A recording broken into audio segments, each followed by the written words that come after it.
Bonsoir et bienvenue dans ce nouveau bulletin astrologique de l'Almanach des Faits Célestes pour la période du 27 août au 3 septembre 2022, la première phase de la troisième lune des ténors hiver sud. Nous allons donc considérer les thèmes astrologiques de la nouvelle lune le 27 août et du premier quartier le 3 septembre, et également de l'entrée du soleil en Vierge le 23 août, donc qui précède la nouvelle lune du 27. Donc c'est parti, mon kiki, je partage l'écran et nous allons explorer ces thèmes. Voilà, nous sommes donc ici, je chausse mes lunettes, sur le thème de la nouvelle lune du 27 août, donc, je rappelle l'heure, à 8h16, donc 10h16 à notre montre. L'ascendant est en balance, milieu du ciel en cancer. Donc, d'angulaire, nous avons le plus Jupiter en bélier qui se couche juste. Jupiter se couche. Au coucher de Jupiter et au lever de Mercure qui sont pratiquement opposés. En fait, Mercure est opposé à Jupiter et Neptune. Alors, il faut peut-être revenir un petit peu en arrière. Et ça nous parle justement de balance, on peut dire qu'il y a une réciprocité qui s'instaure. Donc, Mercure, la parole, tout ce qui va vite, tout ce qui s'échange. Et donc, il y a vraiment une remise en question des échanges. Alors, cela, et Mercure est bien détendu et prise dans un grand trigone d'air avec Mars et Pluton. C'est vraiment des choses vitales et essentielles dont il s'agit. Donc, je pense qu'il faut faire regarder l'entrée du Soleil en Vierge. Donc, nous y voilà. Car elle est marquée, donc elle va marquer le mois de la Vierge du 23 août au 23 septembre. Et ça démarre comme ça, avec un ascendant Lion, avec Vénus, là ce coup-ci opposé à Saturne. Il y a Pluton et Saturne qui entourent le descendant. Donc, cela, c'est plutôt l'inconnu et les difficultés, tout ce qui n'est pas forcément agréable à affronter, ou du moins quand on rentre, on rentre dedans, on rentre dans la matière, c'est pas rentrer dedans comme dans le bélier rentre dedans avec le Verseau. Mais on part à l'exploration, c'est vraiment à l'exploration dans l'exploration du nouveau. Et donc Vénus, Lion, et puis elle est encore en cancer là, en héliocentrique. Donc là, une Vénus qui se contient encore, mais ça chauffe, puis à l'approche de son périhélie, qui est à 12 degrés Lion. Donc, on va voir que elle est rentrée, elle est entrée en Lion, en héliocentrique. Non, elle va y arriver dans la semaine, oui, en fait. Elle y arrive le 28 à 22h50. Donc, dans la semaine, Vénus entre en Lion, opposée à Pluton et en détente, sans doute encore, tout à fait, de l'opposition. Donc, Vénus-Pluton, nous avons Jupiter et Neptune, et autour de l'équinoxe, du point équinoxial, donc autour du zéro bélier, Jupiter qui est en bélier en héliocentrique, et donc qui en héliocentrique, elle y reste, alors qu'elle est encore en bélier en géocentrique, mais qu'à la fin septembre, elle revient en poisson. Là, je pense qu'on verra de la pluie. En attendant, on s'en passe pour beaucoup, sauf les coups d'orage, bien sûr, qui peuvent rafraîchir certains. Donc, c'est la nouvelle lune. Donc là, c'est pour le mois aussi, mais du point de vue lunaire, pas solaire. Donc, point de vue solaire, c'est le point de vue du modèle, du cadre, des références et des choses d'ordre masculin, dirons-nous. Peut-être, que des fois, on se demande. Et le point de vue lunaire, donc les phases de la Lune, évidemment, c'est celle du corps qui incarne euh, les valeurs solaires. Donc, la nouvelle Lune va prendre, va acter, va incarner ce qu'on a dans le thème de l'entrée du Soleil en Vierge. Donc, le signe de la Vierge, eh bien, petit résumé sur le signe de la Vierge. Donc, c'est la dynamique, c'est grande force d'inhibition protectrice et petite force d'excitation associative. C'est la force de l'automne. Ensuite, grande lenteur d'excitation. On est encore sur la lenteur, sur l'excitation. Le jour est encore le jour est encore dominant au nord. Lenteur d'excitation, mais c'est la fin. Et petite vitesse d'inhibition. On ne sait pas encore bien freiner, négocier, zigzaguer, passer entre les, se bloque encore. Voilà, il y a le côté bloquant des signes cancer et vierge, inhibition bloquante ou protectrice. Donc, on est dans ce contexte et donc la vierge sens des contraires et ou en mode mineur phase paradoxe, non, phase égalitaire, c'est-à-dire que tout est euh, du coup bah, c'est kiff kiff bourricot quoi.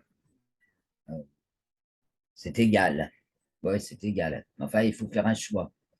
C'est ça qui est difficile. Mais là, le choix avec Vénus, Vénus en Lion, El Corazon, ça va se, ça va s'enflammer, quoi. Pas tout, ça, Vénus s'enflamme. Il y a des élans, des élans du cœur qui prennent des proportions plutôt grandioses, hein, gigantesques. Et c'est nouveau, ça vient de sortir. Et ça prend une ampleur, waouh, énorme, avec Neptune pas loin. Alors, ce qui est de l'exploration, on sait qu'il y a le lancement de la mission Artemis. Normalement, départ le 29 août, lancement le 29 août. Bon, on sait elle a été maintes fois reportée. Cela va-t-il être tenu? Ça semble un peu plus sûr maintenant, parce que voilà, dans le genre grandiose. euh, et puis relancer l'aventure de la Lune, 30 ans. Alors 30 ans, bah, oui, ça fait plus de 30 ans qu'on a quitté l'aventure de la Lune, puisque c'était en 76 et que nous sommes en 2022, 77. Enfin, c'était Apollo 17 et c'était en 76 ou 77. Donc, plutôt 45 ans. 45 ans, un bon demi-cycle uranien, donc, et avec l'axe des nœuds qui s'y retrouve, l'axe des nœuds lunaires. Bon, on repart à la conquête de la Lune. Ça fait partie du programme, ça fait partie du programme du moment. Bon, c'est un programme de la NASA, la Artemis, mais on sait que donc ça fait bien du bruit, mais on sait aussi qu'il y a les Chinois qui sont la Chine qui explore activement la Lune et sa face cachée et, et d'autres programmes. Bon, bref, ça fait partie des exemples de ce qui se passe en ce moment. Mais alors, euh, on est tellement dans une situation euh, déconcertante que maintenant, bah, c'est les plus malins qui vont se débrouiller, qui vont se sortir. Parce que si on reste attaché sur ses sentiments, le piège de Vénus en Lion, c'est l'excès sentimental. Et ça peut puncher, hein, ça peut faire des réactions grosses et violentes. Donc, bien sûr, on pense à la guerre. C'est pas très marrant. La sagesse va-t-elle être suffisamment forte? Parce que, bon, alors, ça parle de sagesse. On regarde ce que fait Saturne et puis Pluton pour le fond, en fait. Donc, embrasement ou sagesse. On voit que Pluton est la détente de l'opposition Mercure-Neptune. Donc, le puits de sagesse, hein, rentrer dans le fond de sa coquille, dans au poids essentiel de l'être, ce qui est irréductible dans l'être, pour résoudre des dilemmes trop compliqués, hein. Mercure Vierge, bon, Mercure est à l'aise dans le signe de la Vierge, certes, c'est rangé, alors beaucoup de rangements, mettre les choses en place aussi. Et alors ce Pluton est un pivot harmonique remarquable. Alors c'est diffuse sur Neptune, Uranus, Mars et Mercure. C'est un gage de voilà, sagesse, se poser. En revanche, la Lune, elle, est un pivot tensionnel, ainsi que le Soleil, un pivot tensionnel. Ils sont en demi-carré. La Lune est demi-carré au Soleil, donc c'est le. Bah oui, elle est à 4 jours de la nouvelle Lune. Et donc ça, c'est pas si confortable. Il y a vraiment un changement de repère, changement de paradigme. Bah, prendre une fusée, hein, Mars-Uranus, et et se lancer, naviguer, faire confiance, la foi, voilà, en 6. Donc, ne pas négliger d'entrer dans son être intérieur, aller à la rencontre, localement, hein, de son être intérieur pour euh, répondre aux problématiques de cœur. Alors, il n'y a pas que ça.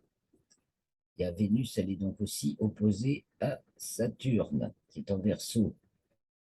Donc, je vais vous faire un petit tour sur les figures du RET. Alors, nouveau partage.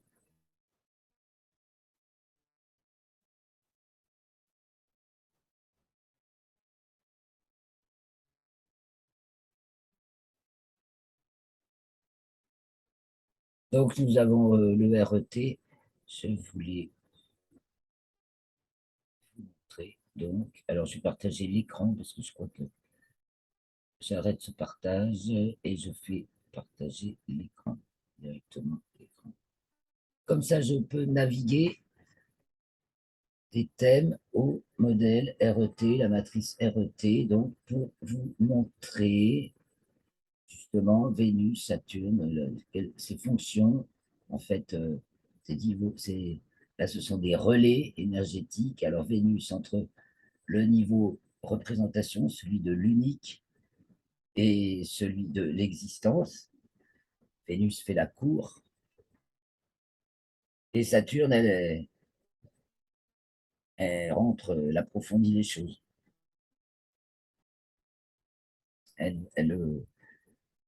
Elle entre dans l'épaisseur de l'existence pour comprendre la loi essentielle, pour s'approprier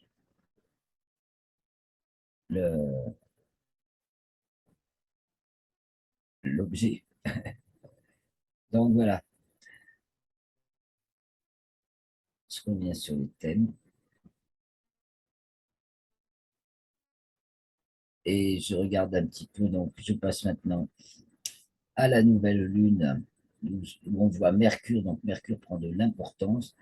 Il y a de la réplique. Alors c'est un Mercure initialement euh, à son aphélie, Sagittaire, Capricorne. Donc c'est un Mercure profond dans la réflexion, ce qui confirme un petit peu ce qu'on a vu en géocentrique dans le thème précédent, et qui soulève des montagnes, des réflexions qui soulèvent des montagnes. On a un assez beau cerf-volant, même une figure assez intéressante, puisqu'elle elle se, elle serait parfaite avec la conjonction Jupiter-Neptune exacte. Donc c'est Mercure, Mars, Pluton et cerf-volant avec Jupiter, Neptune. Alors, bah oui, ça reparle encore de cette fusée-là qui part vers la Lune pour une première mission d'exploration. de repérage sans, parce que c'est dans le but d'une mission habitée vers la Lune.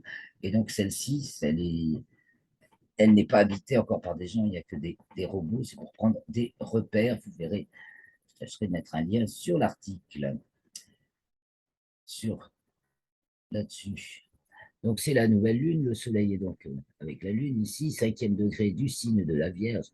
Nous sommes en plein dans le signe de la Vierge et carré à Mars. Et oui, alors c'est le carré, c'est la quadrature ouest de Mars. Soleil est carré à Mars, Mars qui sera à l'opposition au mois de décembre. Et alors, vous voyez, en héliocentrique, c'est pas du tout pareil. La Terre à, elle est en demi-carré à Mars. Euh, le carré en héliocentrique a eu lieu en avril. Et donc, le carré en géocentrique advient le 1er septembre. Non, le 27, les 27 pour la nouvelle lune. Et oui, le 27 pour la nouvelle lune, justement, c'est le jour du carré Soleil-Mars. Donc, c'est la nouvelle lune carré Mars. Si ça ne parle pas d'une rupture, une rupture, et puis ça part avec beaucoup de. Ça part dans toutes les directions, un peu peut-être avec les Gémeaux, et ça fait plein de miettes avec la Vierge, plein de petits morceaux. Donc il y a bien un lâcher et surtout une cassure.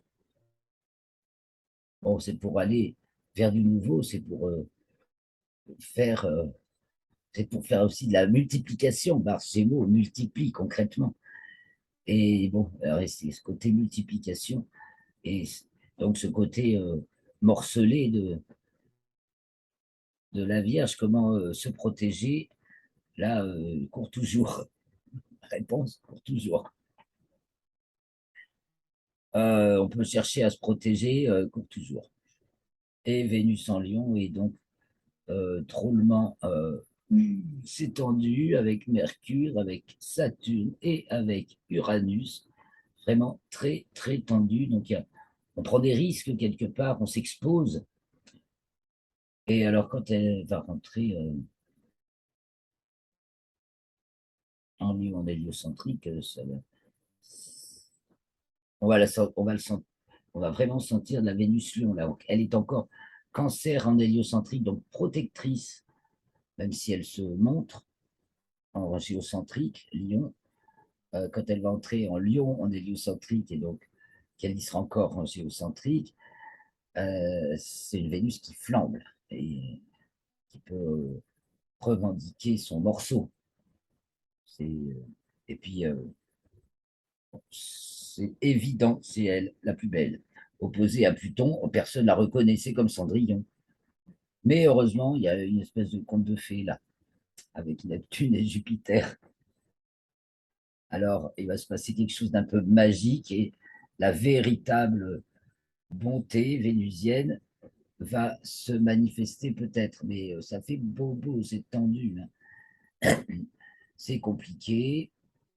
Alors, vraiment, ça parle encore de brisure parce que demi-carré à Mercure qui est à 1 degré de la balance, donc pratiquement totalement équinoxial. Euh, de Pluton qui remet tout, là, Capricorne remet tous les compteurs à zéro, de toute façon, là. Et puis qui est vraiment la figure, le pivot harmonique de ce thème, et donc du double carré de Vénus-Saturne à Uranus, enfin d'Uranus à Vénus opposé Saturne. Là aussi, ça peut faire mal. Il y a deux mondes. Il y a un monde de violence et un monde d'intelligence, de compréhension, de sagesse et de calme. Saturne aussi est entièrement un pivot entièrement tensionnel avec Jupiter, Uranus et donc Vénus. C'est en maison 5. Bon, ben, on perd pas mal de billes. Dans nos... Les égouts sont complètement rabotés, j'ai ciblé. Ça, ça va, c'est plutôt de la perte. Si c'est pas l'approfondissement basé sur la sagesse de Pluton, alors bien en maison 4, c'est quand même vraiment le fondement. Donc, dans un fondement de sagesse, comment on va affronter ces, ces pertes, pour cette perte d'espoir, perte d'être cher, très cher, euh, perte d'aspiration, peut-être d'illusion. En tout cas, Uranus taureau draine très fort et donc fait des situations orageuses aussi, il faut le dire, hein. Et draine très fort. Moi, je vois en ce moment le ciel avec une circulation aérienne hors des couloirs civils, bien entendu, bien en dessous, hein. Donc, une circulation aérienne clandestine, mais intense. Et tous les soirs, les gens qui sont avec moi aux soirées d'astronomie sont souvent choqués de le remarquer parce qu'on n'y fait pas beaucoup attention. Le ciel est dégueulasse. Et puis, tout d'un coup, on dirait qu'il y a un coup d'aspirateur. Merci Uranus, hein. Et on a un ciel, mais alors, waouh! Alors, c'est magie, qu'est-ce que c'est qui fait ça? C'est extraordinaire. Alors, je tiens à partager ça avec vous et je le vois bien dans les thèmes actuellement. Et je pensais bien, en voyant ces magnifiques cumulus qui se forment là et qui nettoient le ciel, avec cette force Uranus taureau. C'est une puissance d'aspiration inégalée, Uranus taureau. Donc, on voit ça dans le ciel. On voit ça aussi, bien sûr, dans les idéologies ou euh, les grandes idées qui mènent le monde, qui mènent les esprits, qui mènent l'énergie qui nous anime.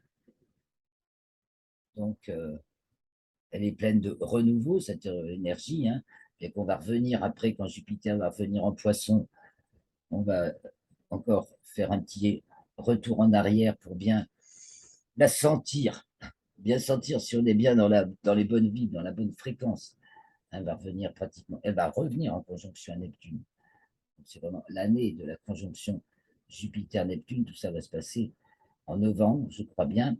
Et puis en décembre, on aura l'opposition de Mars qui sera donc, qui va rester dans le signe des Gémeaux. Ça veut dire qu'elle sera très haute dans le ciel, puisqu'après elle va rétrograder à partir d'octobre, je crois, autour de l'opposition. De toute façon, elle rétrograde. Et donc, elle sera très haut dans le ciel, très rouge et très brillante. On ne pourra pas la manquer et je pense que ça va se sentir aussi dans la vie, quoi. Il va y avoir de grands actes et j'espère que ce ne sera pas de grands actes de guerre. Ce sera peut-être de grands actes innovants, euh, aussi bien non seulement techniquement, mais surtout justement dans la connaissance de soi, les relations humaines, les relations diplomatiques, la façon de gérer notre existence, mais en fonction de qu'est-ce qu'on a comme idée dans la tête, qu'est-ce qu'on a comme vision de l'avenir. Donc là, on va revenir sur une vision de l'avenir telle qu'elle peut. Le Verseau va faire les plans, a les idées de l'avenir. Donc Saturne dégomme tout là, hein. Et donc c'est encore une nouvelle vision qu'il faut se forger, en fait, qui est peut-être en train de se forger concrètement, hein, par les échanges de paroles avec Mercure Balance, des échanges de biens et de services, surtout avec Mars en Gémeaux. Donc en Hélio, elle est en bélier là actuellement, donc c'est pareil, bonjour le punch, il y a beaucoup de dynamisme. Et donc allons voir jusqu'au premier quartier. Et au premier quartier, alors oui, j'ai oublié de vous dire, la nouvelle lune est conjointe à Régulus, l'étoile Régulus, alpha du lion, et la premier quartier est conjointe, la lune est conjointe à Antares, le premier quartier, la 10 Sagittaire, 11 Sagittaire, c'est la longitude actuellement de l'étoile Antares du Scorpion, donc alpha du Scorpion, donc de Régulus à Antares. En plus, c'est vraiment, les étoiles sont là aussi pour nous parler Et donc, Régulus, c'est une grosse étoile qui se situe à 79 années-lumière, la 21e plus brillante du ciel, et elle est pile pratiquement dans le plan de l'écliptique. Elle est visible des deux hémisphères. Vous pourrez retourner voir mon diaporama sur le lion du sud au nord. Justement, elle est à l'honneur.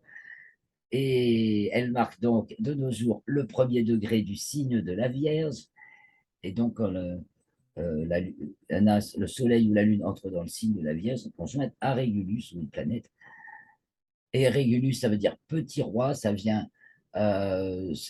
parle de royauté d'aussi longtemps, d'au moins celle depuis au moins 5000 ans. Les traces qu'on a sur cette étoile l'associent toujours à quelque chose de royal. Voilà, et c'est une étoile en fait quadruple, double binaire, donc 4 étoiles qui composent Régulus. Quant à Antares, que nous trouvons, la Lune est conjointe le 3 septembre, donc ici, c'est facile, hein, cela, je vais parler de Régulus, mais j'aurais dû vous montrer le thème précédent, celui du 27, donc Régulus, premier degré du signe du lion, donc la nouvelle Lune est à 4 degrés lion, ça se passe 6 heures plus tôt à peu près, donc on est vraiment dans ce timing, dans ce contexte-là, le conjoint Régulus pour la nouvelle lune. Donc, on va mettre les choses dans l'ordre aussi, ça veut dire qu'il y a quelque chose de royal, peut-être, qui s'instaure. Et on voit aussi, le lion nous en a beaucoup parlé avec Vénus. Donc, il y a quelque chose de royal qui est exalté. Et c'est notre royauté intérieure, c'est peut-être nos rois intérieurs qu'il faut réveiller. Et puis peut-être qu'on va. Qu'il y a un esprit l'esprit de ce qu'il y a réellement royal dans un pays comme le nôtre. Mais pour la terre entière, elle est conjointe à Régulus, de toute façon, la lune de la nouvelle lune. Et donc, le premier quartier, lui, la lune est conjointe à Antares du Scorpion, donc, qui, elle, et donc veut dire anti-Mars, et en plus, elle est à l'opposé de Mars. Wow, c'est trop beau. Qui donc est conjointe à Aldébaran, parce que Antares est opposé à Aldébaran du Taureau. Donc en ce moment, on a Mars qui se promène entre les Pléiades et Aldébaran, et vous voyez là, elle est à 3 degrés 2 degrés d'être conjointe à Aldébaran. Donc c'est le déchirement fondamental quand il y a c'est l'un ou l'autre. Alors quel monde tu choisis? Parce que quand Antares se lève, Aldébaran se couche, et réciproquement, ça c'est pour, pour que cesse la guerre. C'était dans l'histoire, dans la mythologie. Donc c'est une période très forte parce qu'on voit en plus que ça tombe pile sur les étoiles qui ont des choses à nous dire dans le ciel, les moments importants de cette période, donc nouvelle lune et premier quartier. Alors, je ne dis pas comme ça paraît chaud et adore. Notre Vénus est entrée en héliocentrique en Lion, et bing, elle fait un carré sec à Uranus. Aïe, il y a quelque chose qui clash, ouais, vraiment. C'est un truc qui explose, je sais pas, le cœur est contraint, sinon, par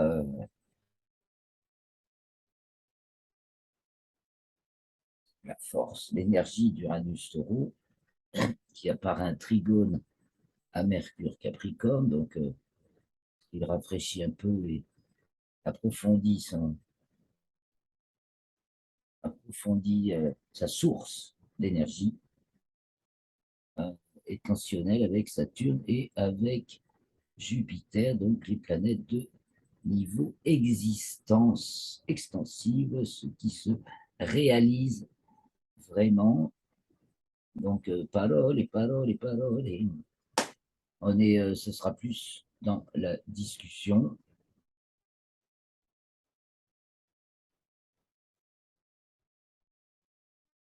Et voilà, les amis, j'attends vos retours, quelques commentaires. Oui, alors, je n'ai pas tout dit, hein. Donc, la Lune est en maison 9, en Sagittaire, puisqu'elle est conjointe Antares, qui de nos jours marque le 11e degré du signe du Sagittaire. Donc, il y a aussi grande élévation et problématique internationale. Bah, peut-être au-delà, même si la mission Artemis, le lancement réussi et qu'elle fait ce qu'elle a prévu de faire. Donc, on va même au-delà, on va jusqu'à la Lune. L'ascendant entre Saturne et Neptune, c'est un peu glauque, donc entre Verseau et Poisson, et Mars, Gémeaux, en 3. On est en train de redistribuer les cartes. Mercure opposé Jupiter. Ouh là là, on est en train de refaire la partition internationale. Là, là c'est vraiment, tous les blocs sont en train de se disloquer. Ça s'est fait pratiquement. Et de nouvelles alliances, on l'a vu avec Jupiter. Alors, de nouvelles alliances, Jupiter, on est dans cette ambiance. Et des nouveaux traités, des pactes, des ententes commerciales et politiques risquent de se voir dans ces temps qui viennent, donc dans ce début de troisième lune d'été de l'an 2022. Les amis, le monde bascule. Alors, suivez de près l'almanach des faits célestes où on marche un tout petit peu en avant. C'est pas qu'on est. Je n'ai pas la lumière sur ce qui est en train d'arriver. Je suis en train de, avec vous, de cheminer pour comprendre avec les excellents outils du RET qui nous montrent les fonctions dynamiques de tout corps vivant branché sur le secteur totalement universel. Il n'y a rien de plus universel que ça. Ben, avec ça, avec cet outil-là, quand même, on peut explorer un petit peu, justement, de manière structurelle, le présent, donc ce qu'il contient pour l'avenir, les portes qui s'ouvrent, celles qui se ferment, euh, ce, qui ce qui est facilité et ce qui est difficile dans chaque moment. Donc, restez avec moi, continuons à suivre les,